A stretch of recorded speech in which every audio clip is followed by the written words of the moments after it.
when you think about social, environmental, ethical and governance issues, you're really talking about something which is called corporate social responsibility.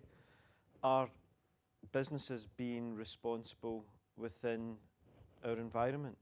Are they being ethically responsible? Are they being socially responsible? And we also have to ask the question, you know, how are firms governed? How do we know if businesses are being run properly or efficiently? And can we have systems in place which ensure that managers act in the best interests of stakeholders and shareholders? So today's session is all about these factors. Now, ultimately, if we take a step back before we look at different types of issues in business, really the question is, should corporations, should organisations have the same values as individuals? Should corporations behave in the same way as individuals when it comes to social decisions or ethical decisions or environmental decisions? A good example is that if you live in a house and that house has a number of neighbours nearby, if you make a lot of mess in your garden, and that mess can have a smell, or you know, it might be unsightly, the mess, then you know, is that a good thing for you to behave in that way? And if you say no, it's not, and I think 99% of the people would say no, then you then ask the question of corporations. Well, if corporations make a mess in their own backyard or in their own yard, and that has an impact on people around or nearby, should they be allowed to do that? And you can ask those questions of lots of issues. You know, should you treat older people differently from younger people? You know, do we as individuals treat older people differently from younger people? Do we discriminate against older people? You would say you shouldn't. And then we ask of companies, should companies discriminate against older people? You know, that's age discrimination. So this is the crux of the matter. The crux of the matter is that should companies have the same values as individuals? And if you believe that, how can we go about trying to ensure that companies behave in the same way as individuals? Now, these issues come through all the way through your degree, and you will get detailed classes on these topics, irrespective of the subject specialism that you take. In the MDP, we focus on this, and every business school student has to take this class. But if you know, for example, my area of finance, if you focus on finance, there's a class in the honours year called International Corporate Governance, which is all about these issues, and it goes into it in a lot more detail from a financial perspective. So let's move on then. So what do we mean by SEEG issues? Well, as you can see in the slide, there are four main areas that we tend to concentrate on. Those areas are social issues, environmental issues, ethical issues, and governance issues. Our idea, and the idea of business, is that companies should adhere to social, environmental, ethical, and governance standards. In an earlier lecture, we talked about business ethics, and those standards I spoke about have to be tied to values. Well, you know, we spoke about that earlier, but this time we're actually going to talk about more specifics of you know, these different areas. So let's move on to social issues first. Now, social issues, it's all about society, and there are many different social issues that we can consider. I've just put three up here. We have gender equality, that's right at the forefront of the news at the moment. We have racial equality, and we have religious equality. You can have the ageism thing that I was talking about earlier as well. And if we take an example, this comes from the Daily Telegraph. And it's a good example of a social issue. It's about board quotas. So it's the board of directors in a firm.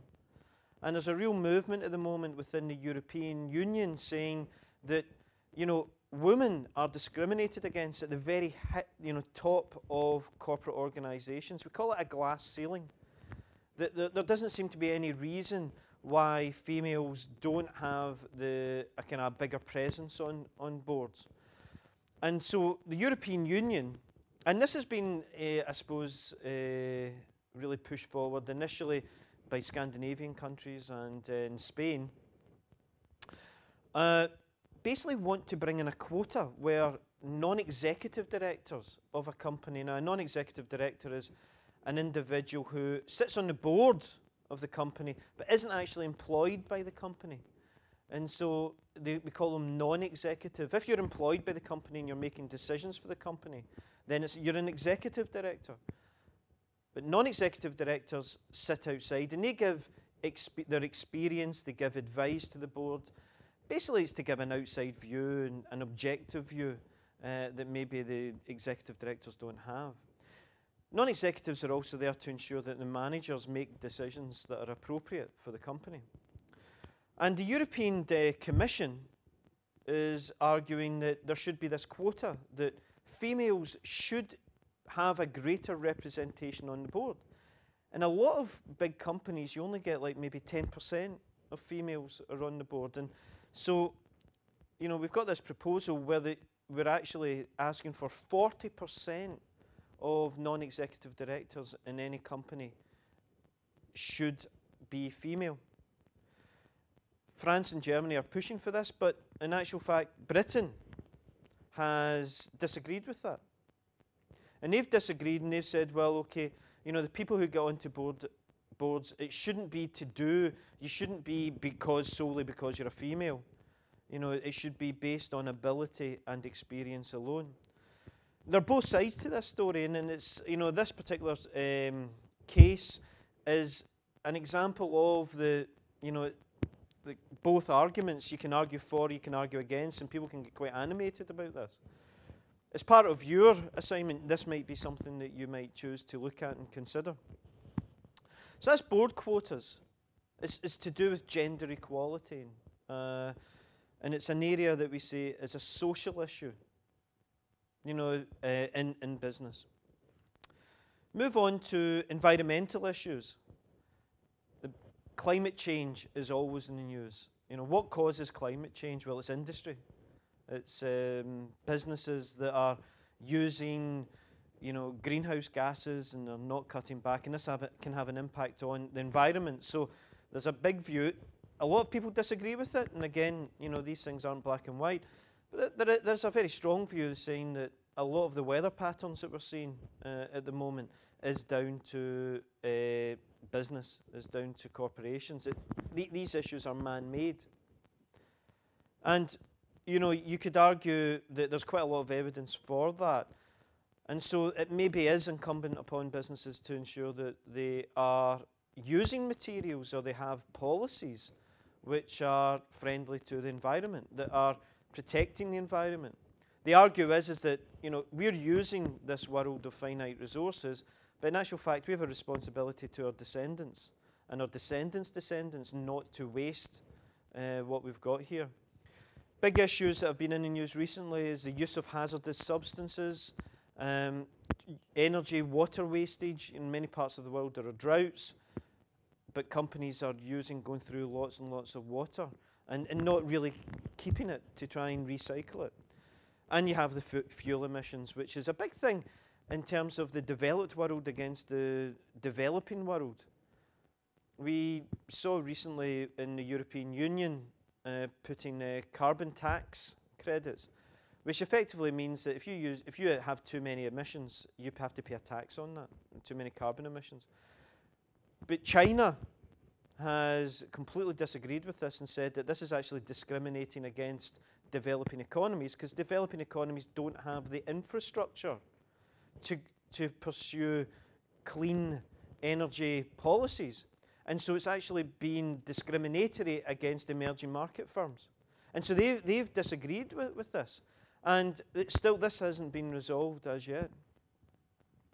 This is a story which is a good example of you know, kind of these environmental issues that we talk about in business, and it's illegal tipping.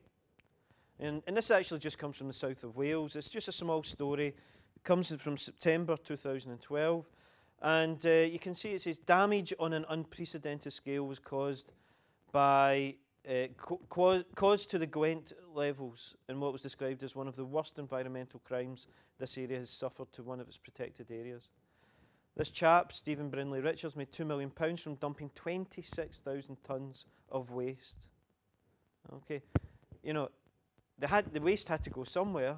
You know, this person tried to save money by dumping it illegally, and as a result, it's caused a lot of environmental damage.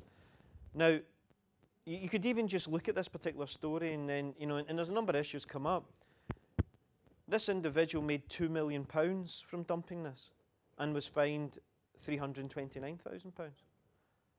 Now, was the fine too low, or was that appropriate? Should it have been much higher?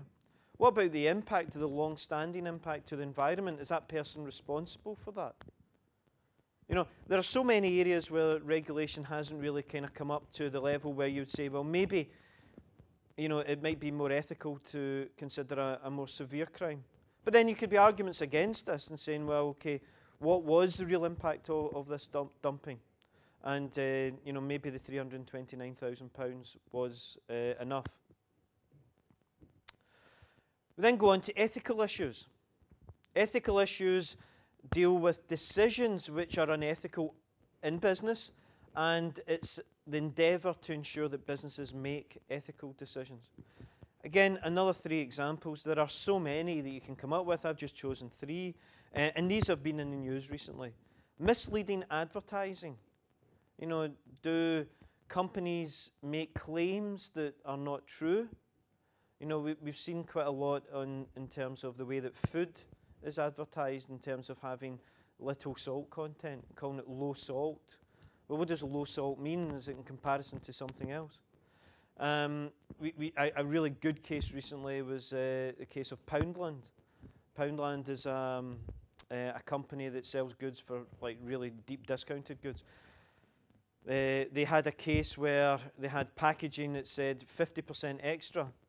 And then next to it, they had the same packaging for the same goods, but 60% extra. The 60% extra actually had 1 less item initially in the package. So instead of having 50% extra, and you start off with 9, I think it was 9 biscuits, it was 9 Kit Kats. 9 Kit Kats plus 50% extra. And then you reduce the size of the Kit Kats, and then you say, well, okay, you reduce it to 8, and then you say 60% extra. Well, you're going to sell more of the 60% than the 50%.